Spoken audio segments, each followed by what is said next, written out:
Hello students, how are you all? I hope you all are doing good. Children, as you all are aware that we were doing chapter 8 body movement, and in that children we have already finished with our introductory part as well as skeleton, different part of skeleton, different types of joints. So along with joints, if I say that not only joints will help movement of your body, there are certain part, another part or a supportive part in your body which allow movement in your body, like muscles. So you all have heard about it, like a 2-year child is saying, look at to my muscles. And what is that muscle is? So muscle is, we have already done about cartilage. Cartilage are the soft bone which are present, and some part of your body which does not have that hard and bony structure, there these cartilage will be present. Then ligaments which are present in between the two bones just like a cushion, and they are working like a cushion structure. So cartilage is there. Now feel your ear. Do you find any hard bony part that can be bent? There do not seem to be any bones here. Now isn't it? Do you notice anything different between the car, the earlobe and the portion above it as you press them between your fingers? Now you do feel something in the upper part of the ear that is not as soft as the earlobe, but as hard as a bone. Now this is cartilage. So that I have told you earlier also, cartilage is also a soft bony structure which provide strength, but they are not stiff or they are not hard as like your other bony structure. Now make a fist with one hand and bend your arm, and then what you will get it, which I was telling you, that a 2-year small child is showing, like, see my muscles. What is that muscles means? When you will press and then you will find it out the swollen region between your lower arm and the upper arm. This is muscles. Now due to contraction, when you will contract it, it will bulges between your hand. So that is your muscles. Now muscles in your hand, they work in pair. Like in your hand, we have two muscles. In the upper arm, one muscle is present in the upper arm and another muscle which is present in the lower arm. Now muscles work in pair.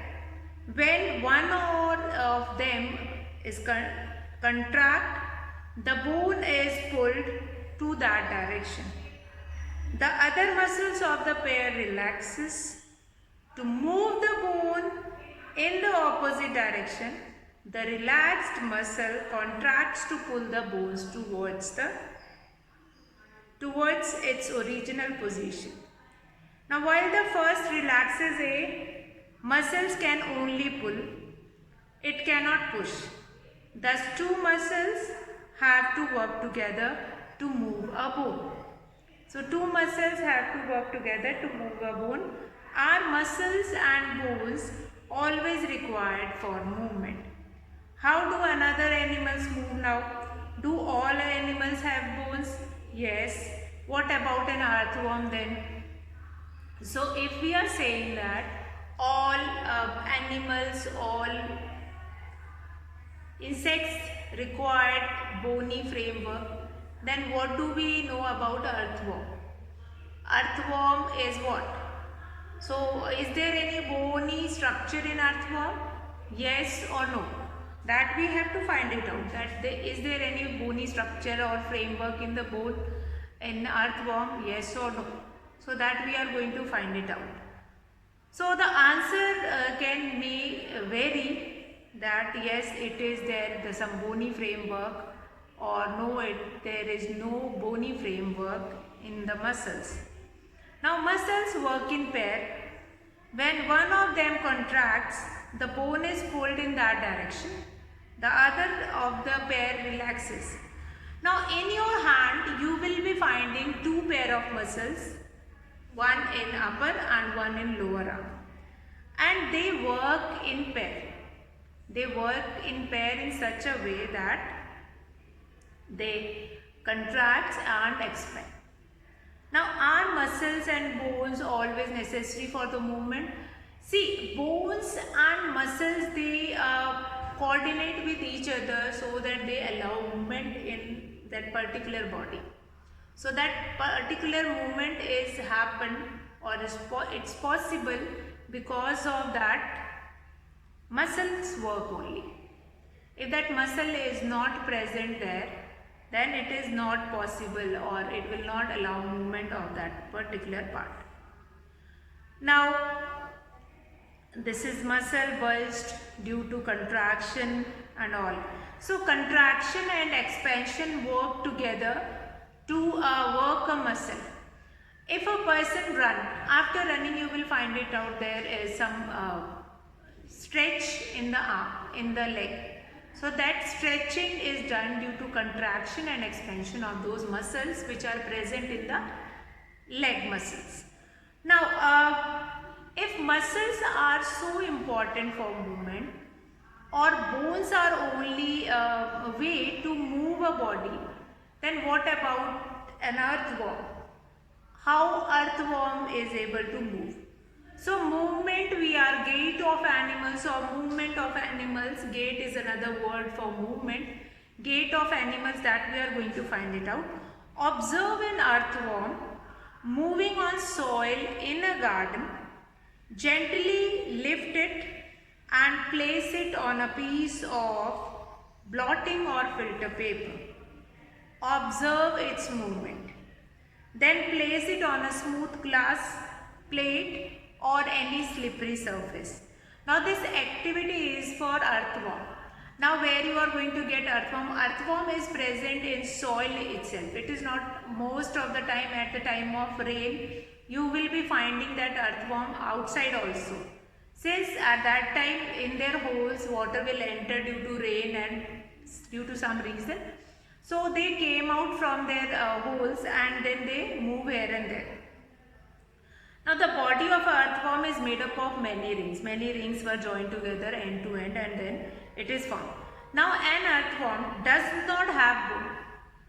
Earthworm does not have bone. So for knowing all these things, what body muscles or what allow movement in animals, gait of animals that we are going to discuss. Muscles, lower muscles of your arm and upper muscles of your arm. After that earthworm. Earthworm, which is very important. Now earthworm, how does they move? Earthworm more often you have seen during rains. Rains, you can easily find it out earthworm in your surrounding. And these earthworm do not have any bones in their body. They do not have bones. Without bones, their body is without bone. Then how they will be able to, from past many days we were doing that only bones allow movement in your body, bones allow movement in your body. Then how these earthworm moves? So these earthworm moves with their body contraction and expansion. Just now we have done how muscles contract and expand. Muscles plays an important role in the movement of the earthworm. Muscles plays an important role in the movement of earthworm. How they contract, how they expand, how it will be helpful in walking or moving from one place to another place. So that is very important.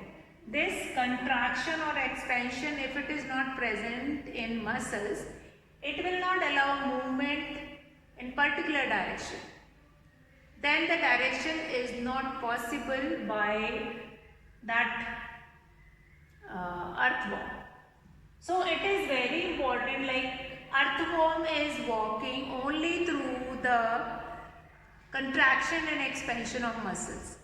Now, if I read few lines which is given in your book on page number 73, the body of an earthworm is made up of many rings. So, a ring kind of a structure, if you will see the worm closely, you find it out that ring kind of a structure. Not only in earthworm, this ring kind of a structure you will be finding in other animals also, which are moving by crawling. In their body also you will be getting this ring kind of a structure. Now this ring kind of a structure is allowed movement. This ring kind of a structure of earthworm is allowing movement. Is allowing movement in that particular direction. So this ring kind of a structure is present in snakes also.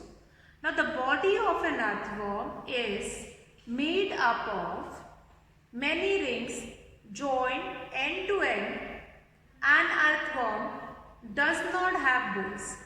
Now it has muscles which help to extend and shorten their body. Now how they move it? They expand their front part of their body and then they contract the back portion of their body.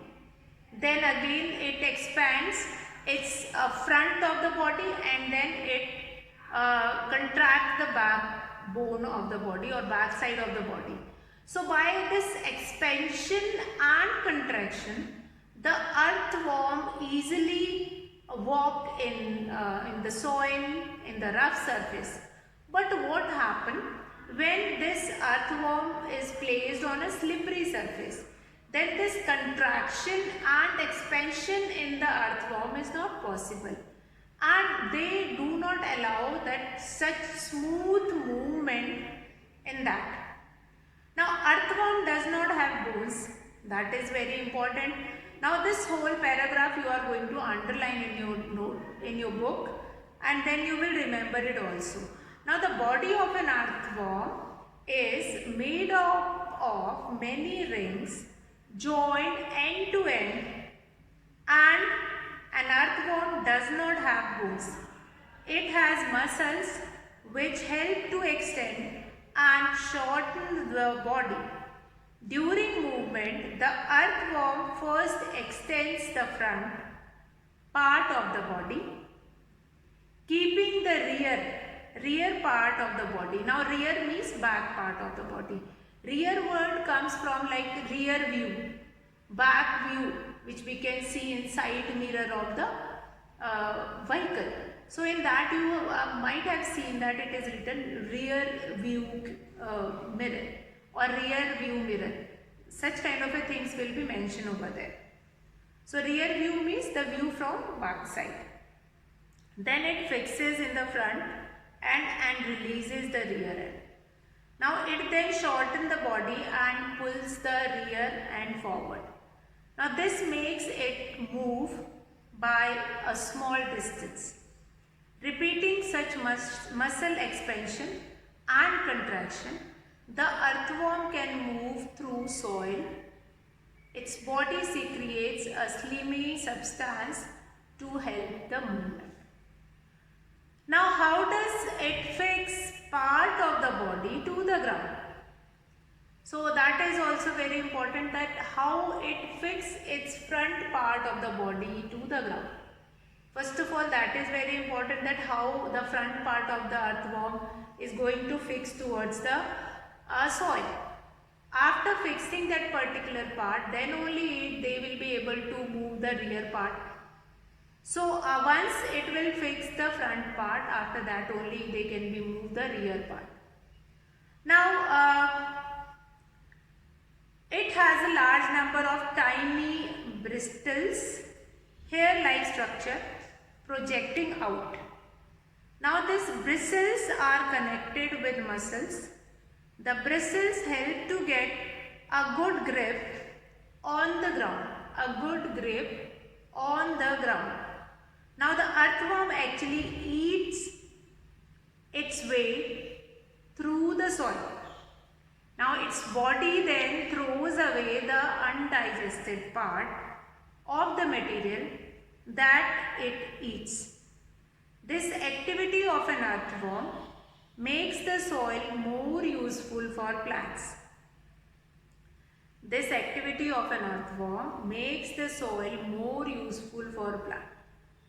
So there is that, like, these bristles are so useful for making that earth also fertilized. That is why earthworm is known as a farmer's friend. A farmer's friend.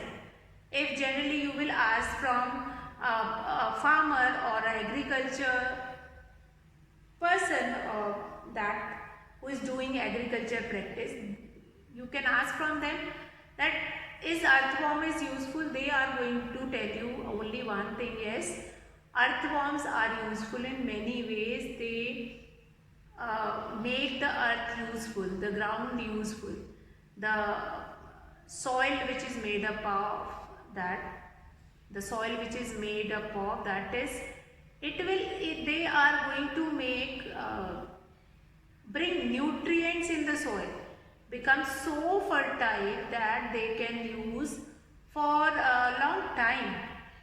So that is there. How does it fix part of its body to the ground? So under its body it has a large number of tiny bristles. So all these whole structure of earthworm is very important. Like earthworm, how they allow movement. First of all, muscles, and the second part which is fine hairs which are known as bristles.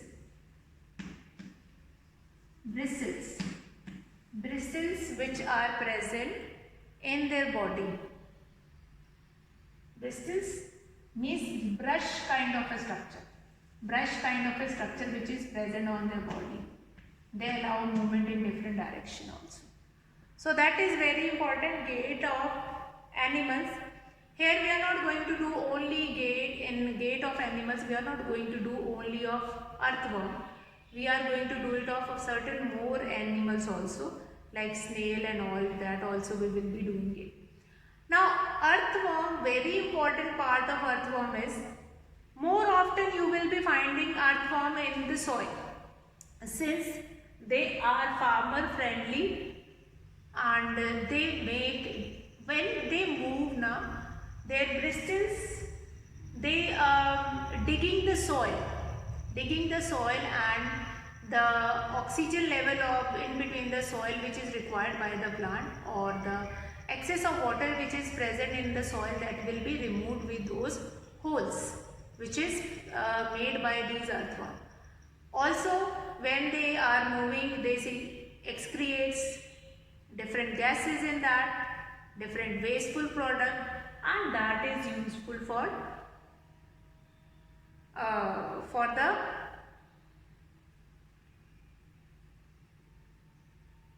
that is helpful for the fertility of the soil. Now this fertility of the soil is very important. Fertility of the soil is very important, since fertility of the soil will only help to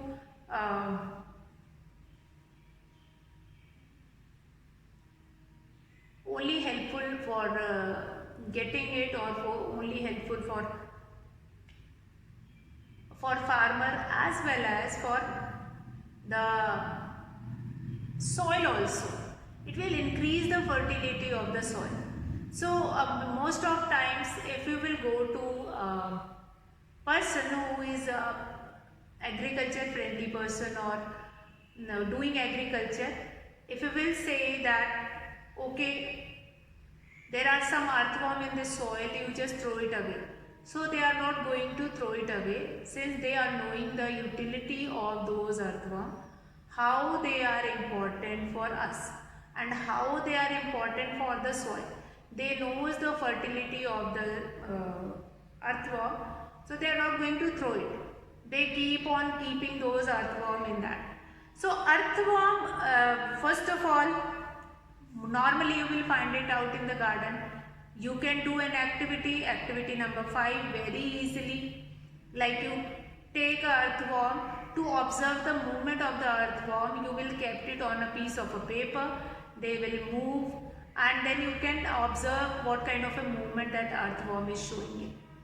After that, once you have seen the movement of the earthworm, after that you can go through for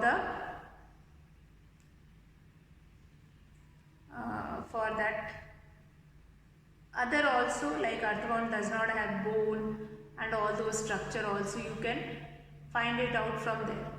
So let's revise the whole content which you are supposed to learn about earthworm. The body of an earthworm is made up of many rings joined end to end. Now an earthworm does not have bones. It has muscles which help to extend and shorten the body. Now during movement, the earthworm first extends the front part of the body, keeping the rear part of the body, keeping the rear portion fixed to the ground. Then it fixes the front end to the ground and then pulls the rear end forward. Now this makes it move forward by a small distance. Repeating such muscle expansion and contraction, the earthworm can move through soil. Now the body secretes a slimy substance to help the movement. Now slimy substance means a sticky substance which allows to slip that earthworm over the surface. That is why that slippery liquid which is released by earthworm, when it is kept on a glass or a slippery surface, they keep on slip over it and they won't be able to walk over it easily. So that is there, that is earthworm, the movement of earthworm. How does it fix parts of its body to the ground? Now under its body, it has a large number of tiny bristles. Bristles, hair-like structure which is projecting out. Now the bristles are connected with muscles. The bristles helps to get a good grip on the ground. Now the earthworm actually eats its way through the soil. Its body then throws away the undigested part of the material that it eats. Now this activity of an earthworm makes the soil more useful for plants. So that all we have done about earthworm. Now children will do about snail and how they allow movement. So students, let's do about next animal which allow movement without bones, that is snail. Now snail you might have seen in your garden. Collect some snail from there and you will find it out such kind of a structure like snail face, and then they have such kind of a body above it, and then other part of the snail. So collect a snail from a garden. Have you seen the rounded structure which is above snail? It carries on its back. Now this is called shell. The structure which is carried by the snail, that is known as shell. This is known as shell. After that, shell, and it is the outer skeleton of the snail, but it is not made of bones. The shell is a single unit and does not help in moving from place to place. It has to be dragged along. Place the snail on a glass plate and watch it. When it starts moving, carefully lift the glass plate along with the snail over your head. Observe its movement from beneath. A thick beneath means from lower side to observe the snail. A thick structure and the head of the snail may come out of an opening in the shell. Now the thick structure is its foot made of strong muscles. Now carefully tilt the glass plate. The wavy motion of the foot can be seen. Is the movement of a snail slow or fast as compared to an earthworm? Observe it carefully. So yes, the movement, the body structure of snail is such a way that they allow movement without bones also. Now this outer cover, which is a crust, which is known as shell of the snail, the snail, due to protect from such kind of atmosphere like which is not beneficial for them, they move inside the shell and then hide them inside it. And for moving from one place to another place, they came out from the shell. Now this shell they are carrying just like tortoise also. Turtle also they are having their hard back in which they move inside to get protection from the predator also, and they get protect from the other things also. So that is there. Now collect snails from your garden and then you can closely find it out what kind of a structure they have. So their structure will help you to find it out that how they allow movement to their body without having bones. In our body we have done, from the beginning of the chapter we have done, yes, our body allows movement only since our body is having bones. So bones of our bodies only allow movement in that particular direction. But how these animals, gait of animals means movement of animals. How a movement is possible in these animals, that is because of their structure. The structure which is forming in their body, that is due to that structure they will be able to walk in that particular direction. So now what next we are going to do it, that is after this gait of animals, earthworm and snail we have seen. Now earthworm also do not have bones in their body. Now movement of earthworm and snail we can observe through their body structure which is forming inside it, like how they are moving on a paper, how they are moving on a glass sheet, how they are moving on different. So this movement of animals which do not have bones, that is very important. Now today children we have done certain important things like cartilage we have done, although we have done discussed cartilage earlier also, but today in context with muscles also we have done.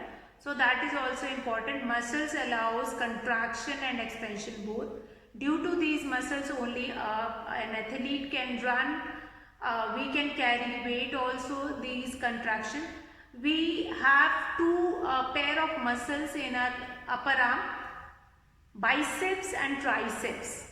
Biceps and triceps are present which allow contraction and expansion.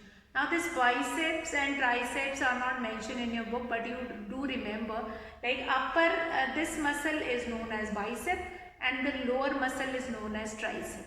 Now when we contract the upper muscle, that is bicep, then only this tricep will got expand, and when we expand the upper muscle, then the lower muscle will contract.